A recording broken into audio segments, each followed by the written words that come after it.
Hello, this is Nathaniel Oxford, the Oxford, demonstrating the B-flat major scale in thirds. This is the black belt song for band karate in my class. And for this one, I would really encourage you to find the patterns in this one. At first, it might look like a bunch of notes, but if you notice, starts on a note, it goes up, and then it goes down, and it goes up, and it goes down, and it goes up, and it goes down, and it goes.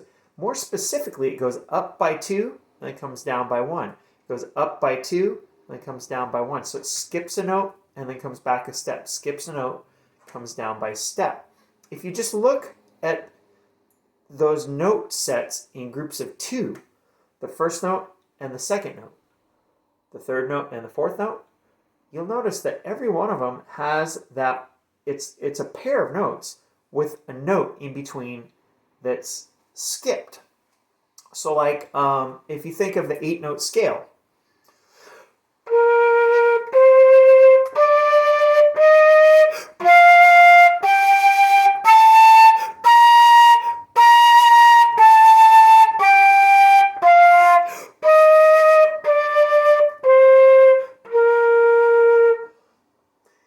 think of the 8-note scale, 1, 2, 3, 4, 5, 6, 7, 8.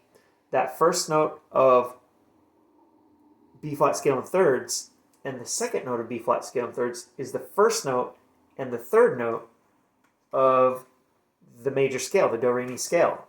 So it's the first note and the third note. When you have 2 notes and you have that second note in the middle skip, that's called an interval of a third.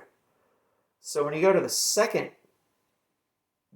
pair of notes, which is the third and fourth notes of the whole song, which are the second and fourth notes of the scale, they're leaving out that third note of the scale, which was back here, right? So there's a skip there too. That's also a third. 1, 2, 3. It's called a third. So that's why it's called major scale in thirds. All the way through, you go up by a third, down by a step. Up by a third, down by a step. If you just look at the bottom notes of each of the third pairings, each of the pairings of notes, the pairs of notes, it makes that major scale I just played. If you look at just the top notes, it also makes the major scale, but starting on the third note of the scale instead of on the first note.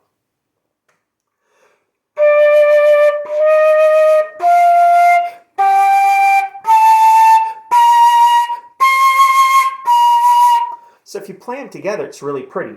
Now I recorded the first time I played there, the B-flat scale. So I'm going to play what I just played against that B-flat scale, and it's going to be very sonorous and pretty. 1, 2, 3.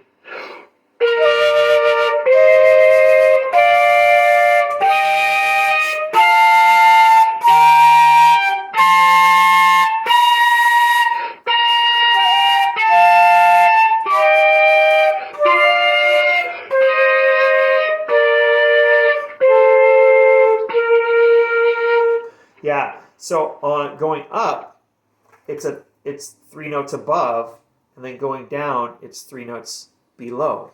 So it's very interesting, all the patterns you could find in here. How about this one? What if I played exactly as written?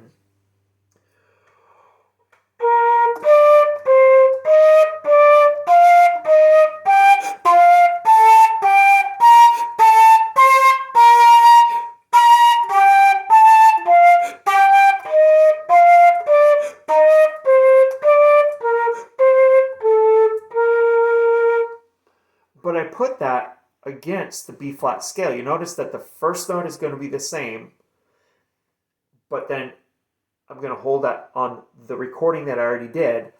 I'm going to hold out that first B-flat, but playing live, I'm going to go up to the D. Then the recording is going to go up to the C, and I'm going to play the C as well, and then go up to the E-flat.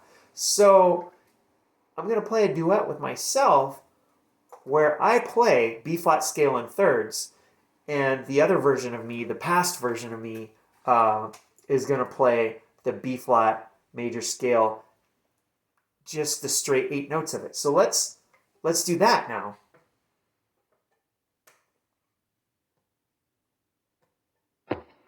3.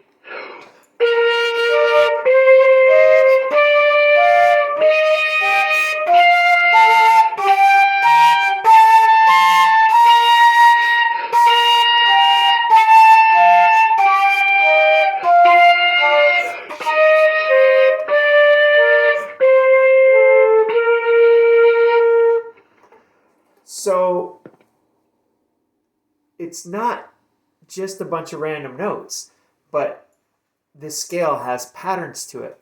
And if you learn the patterns, you can play the scale. So just cut it up, play maybe 4 notes at a time or 2 notes at a time. Go to the next 2 notes, play the bottom notes, play the top notes. Do a duet with yourself like I did. Play 8 notes at a time, and then the rest of the 8 notes, and then the 8 notes down, and then the rest of the 8 notes until you get to the bottom. And I think you'll find that the patterns they start to come through on your fingers without you even thinking about it or noticing it. So that's the B flat major scale in thirds.